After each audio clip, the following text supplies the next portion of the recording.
Vamos agora à entrevista do dia com Maria Lídia Flandoli.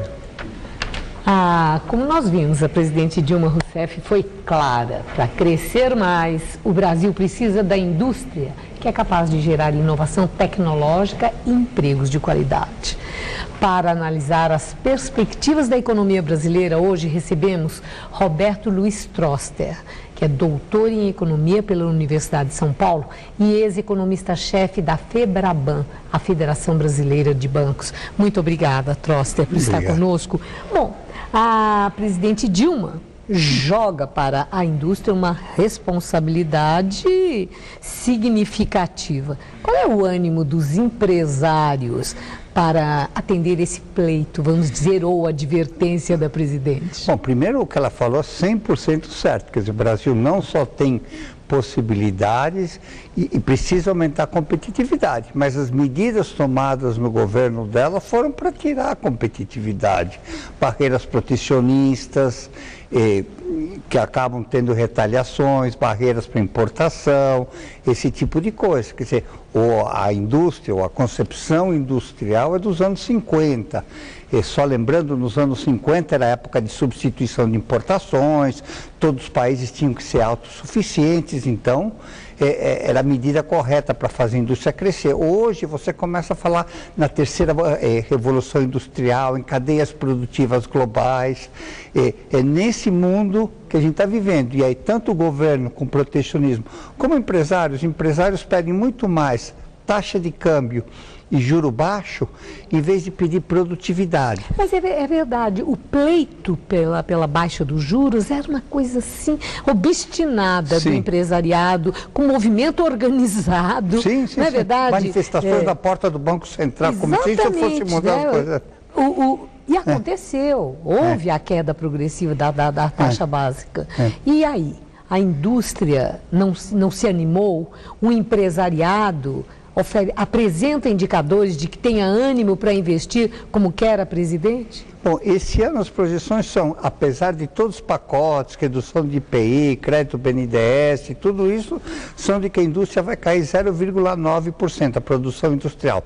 Se você considerar que alguns setores estão indo bem, como mineração, esse tipo de coisa, quer dizer, é muito ruim o desempenho da indústria brasileira. Mas aumentou muito o número de consultas de indústrias brasileiras ao BNDES. Isso não é um indicador assim positivo, de que estão com boas intenções? É positivo, mas você pede dinheiro no BNDES, especialmente porque o BNDES tem um juro mais baixo que o juro de mercado. Então, o que acontece? Se eu sou empresário e eu vou investir na minha indústria 1 milhão, e vamos supor, a TJLP está abaixo da taxa que eu consigo das minhas aplicações, é negócio pegar o dinheiro do BNDES, aplicar na indústria, pegar meu dinheiro, aplicar no mercado financeiro e ganhar a diferença. Então, a gente tem que pensar um pouquinho mais, quer dizer, competitividade da indústria é preço, então é câmbio, taxa de juros e produtividade. É produtividade, investir em inovação, em reduzir burocracia. Saiu um ranking do Fórum Econômico Mundial, que é um fórum de empresários, fórum de Davos. Em algumas coisas, por exemplo, o Brasil está em risco país 34º, em 144 países. Em inovação, 30º pouquinho, quer dizer, está entre os 20% dos melhores. Em burocracia, legislação trabalhista, custo de preencher a tributação, os danos da tributação, está nos 20% piores. Quer dizer, então, tem uma lição de casa de fazer do governo e tem uma lição de casa de fazer o setor privado. Começar a olhar para fora, não é proteger o mercado brasileiro, é ver em que países que o Brasil pode se posicionar de maneira competitiva. E tem condições, já fez isso no passado. E a questão do PIB? Os números do PIB em setembro, depois de 2 altas seguidas, essa queda, isso era previsível ou traz aí uma espécie de água fria no ânimo, do próprio governo, que fala que a retomada da economia prossegue em curso?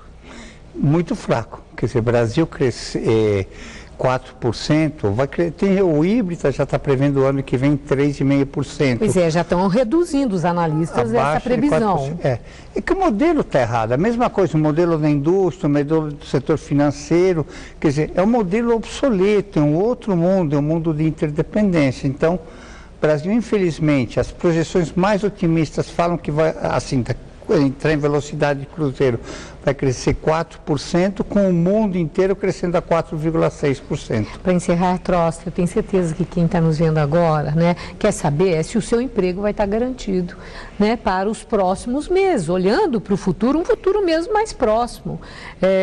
Se a retomada da economia está em curso, como diz o governo, se tem essa previsão do crescimento dos 4%, embora contestada, cada um quer saber, bom, e o meu emprego? Há uma permanência, uma perspectiva de permanência desse baixo nível da desocupação? Sim, se cair, vai cair pouco. O emprego, o desemprego tem uma inércia muito grande. Então, não é que as pessoas demoram para contratar, mas também, é o que está acontecendo nos Estados Unidos, mas também demoram muito para demitir. Mas acho que a gente tem que também tirar o foco tanto do emprego, que todo mundo olha, como do trabalho. Gerar empresas, assim, tem que olhar para o emprego, mas tem que olhar também para o trabalho, a capacidade de empreender, criar novas empresas, novos produtos, como está indo na inadimplência. Quer dizer, acho que poucos indicadores às vezes distorcem a realidade. Muito obrigada, Troster. Uma boa noite. Uma boa noite, Maria Lídia. Estela.